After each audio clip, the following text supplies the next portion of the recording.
Hello students, BA part 3 का paper प्रसार शिक्षा में मैं डॉक्टर गुंजन भट्ट अपना टॉपिक संचार चल रहा था, जिसको कि आगे बढ़ाऊंगी। हमने संचार की परिभाषा को जाना।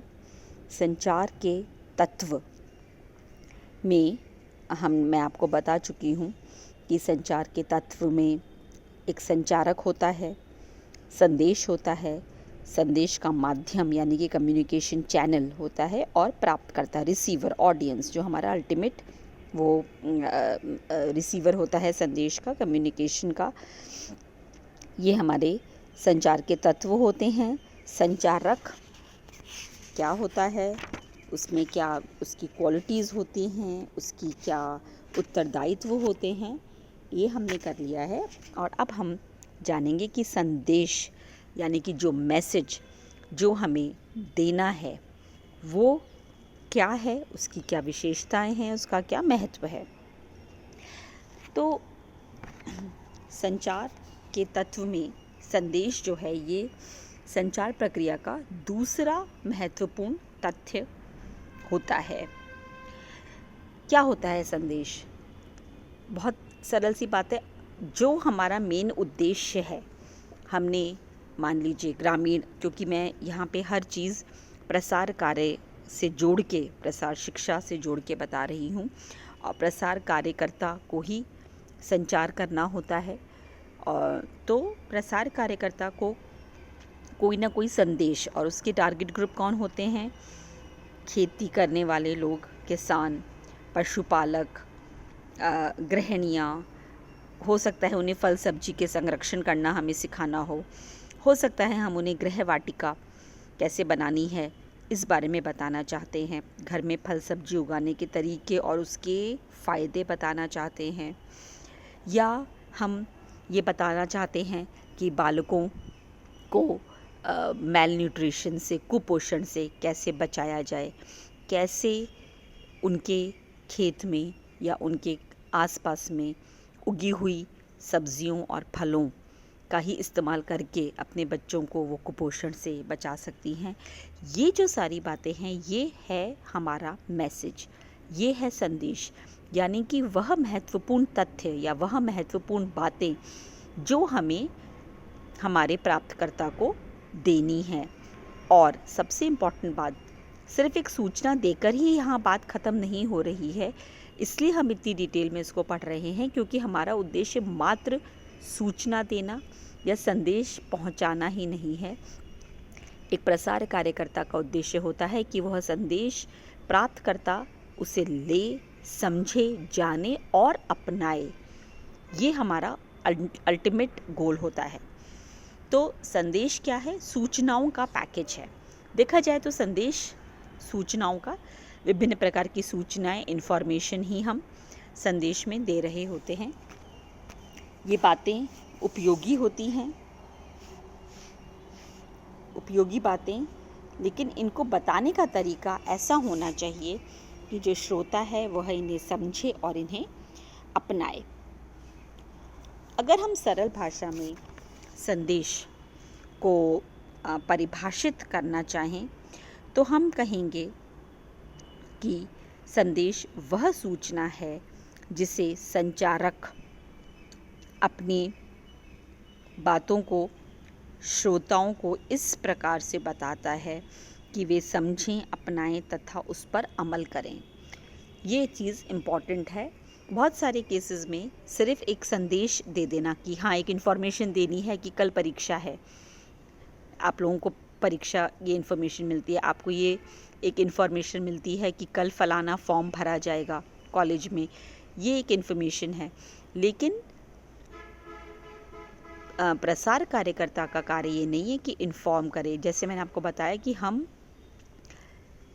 व्यवहार में परिवर्तन लाना चाहते हैं, तो हम संदेश को किस तरह से देंगे, इसलिए हमारे लिए ये बहुत महत्वपूर्ण हो जाता है।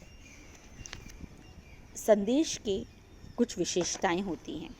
क्या विशेषताएं हैं संदेश की? देखिए, अच्छा संदेश एक वह होता है जो वैध हो, यानी कि सही हो, प्रमाणित हो। गलत हम लोग, स्पेशली हम, क्योंकि हम ग्रामीण लोगों के साथ कार्य कर रहे हैं। तो मैंने आपकी पहली कक्षाओं में शुरू में प्रसार कार्यकर्ता के गुणों में बताया था कि सबसे इम्पॉर्टेंट पार्ट है विश्वास उनका हासिल करना और हर बात को बहुत विश्वसनीयता के साथ बताना। तो संदेश हमको प्रसारित करने से पहले वो वैध है कि नहीं है, प्रामाणिक है कि नहीं, ये देखना बहुत ज़रूरी है। स्पष्ट होना चाहिए, उपयोगी होना चाहिए, ये सबसे इम्पॉर्टेंट बात है। संदेश यदि अस्पष्ट है, उसके बहुत अलग अलग अर्थ निकाले जा सकते हैं, या उसमें ऐसे कोई शब्द हैं जिनके अलग अलग दो समानार्थी शब्दों का इस्तेमाल कर लिया है, तो ऐसे में पूरी चांसेस होते हैं कि वो संदेश को डिस्टॉर्ट हो जाए, दोषपूर्ण हो जाए, उसमें आशंकाएं लोगों को हो जाएं और इसके कारण हमारा पूरा उद्देश्य ही असफल हो जाए।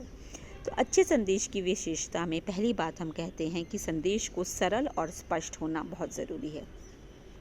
सरल और स्पष्ट यानी कि संचारक का मैंने बताया, जैसे हम कहते हैं कि हम लैब्स में, है ना, विभिन्न प्रकार के लैब्स में, लेबोरेटरीज़ में हुई जो नई उन्नत किस्में हैं या जो भी नए आविष्कार हुए हैं, वो हम ग्रामीण भाई बहनों की मदद के लिए, उनकी ज़िंदगी को सरल और अच्छा बनाने के लिए उन तक पहुंचाते हैं। तो इन सब में बहुत ज़्यादा साइंटिफिक टर्म्स होते हैं, कभी कुछ ऐसे शब्द होते हैं जो समझ में शायद ना आए, तो यहाँ संदेश को स्पष्ट और सरल बनाने का कार्य संचार कार्यकर्ता को करना चाहिए। जब तक अगर हमारे संदेश में कुछ ऐसे शब्द हैं जो थोड़े डिफ़िकल्ट हैं, समझने में मुश्किल हो सकते हैं हमारे ऑडियंस को, तो हम उसको सरल बनाएंगे, स्पष्ट बनाएंगे। तो पहली बात ये हो गई कि सरल और स्पष्ट संदेश होना चाहिए, उसमें कोई पेचीदा या जटिल बातें नहीं होनी चाहिए कि और कोई ऐसे शब्द नहीं होने चाहिए जिनके कोई दो अर्थ हों या अनेक अर्थ वाले शब्द हों, तो कोई हर जन अपने हिसाब से अर्थ निकाल लेगा। यदि ऐसा कोई शब्द है भी तो हमें हाथ ही वहीं उसको क्लियर करना पड़ेगा कि इस शब्द को हमने इस संदेश में किस अर्थ में इस्तेमाल किया है। दूसरी बात, संदेश फ़ायदेमंद और उपयोगी होना चाहिए। जाहिर सी बात है, ये सिर्फ ग्रामीणों पर या ग्रामीण भाई बहनों पर नहीं होता, हम पे भी लागू होता है। जब अगर हमें कोई संदेश उपयोगी लगता है, फ़ायदेमंद लगता है, तो ही हम उसको सुनने के लिए ध्यान देते हैं, वरना हम अपने काम में ही या अपने कुछ और ही करते रहते हैं। तो संदेश लाभप्रद होना चाहिए, उपयोगी होना चाहिए, जिससे उनके जीवन में कोई सुधार हो सके, तभी वह सुनने। और आपको ये हमें संदेश को इस तरह से प्रेजेंट करना है कि लोगों को लगे कि हाँ, ये हमारे लिए उपयोगी है और फ़ायदेमंद है। सामाजिक और सांस्कृतिक अनुरूपता, ये बहुत ही इम्पॉर्टेंट बात है। कई बार हम ऐसे कम्युनिटी में पहुंच जाते हैं कि उनकी सामाजिक और सांस्कृतिक सोच है और हमें उसी को बदलना हमारा उद्देश्य होता है। मान लीजिए कई कुप्रथाएं चल रही हैं, या हम मान लीजिए कहीं जाकर के विधवा विवाह की बात कर रहे हैं या बाल विवाह को रोकने की बात कर रहे हैं, कई तरह की सामाजिक कुरीतियां हैं, मृत्यु बोझ को कम करने की बात कर रहे हैं। तो ये सारी बातें लोगों के बहुत अंदर तक सामाजिक उनकी और सांस्कृतिक उनकी धरोहर को मानते हैं, और उस पर अगर आप चेंज कर रहे हैं तो आपको उस मैसेज को, उस संदेश को बहुत ही सोच समझ के और बहुत ही अच्छी उसके अनुरूप बना करके प्रस्तुत करना पड़ेगा। तो हर कम्युनिटी के क्या सोच है, कोई ब्राह्मण गांव में ब्राह्मणों की अधिकता है, तो वहाँ हम अलग तरह से कुछ मैसेजेस देंगे। कोई ऐसे लोग हैं जो कि शाकाहारी हैं और हम उन्हें बताना चाहते हैं कि बच्चों को कुपोषण से कैसे बचाया जाए, तो हम वहाँ पे ये नहीं कहेंगे कि अंडे, मांस, मच्छी खिलाया जाए, क्योंकि वो नहीं, हमें पता है कि उनकी सामाजिक और सांस्कृतिक अनुरूपता के अकॉर्डिंग नहीं है ये सब्जेक्ट, ये खाना।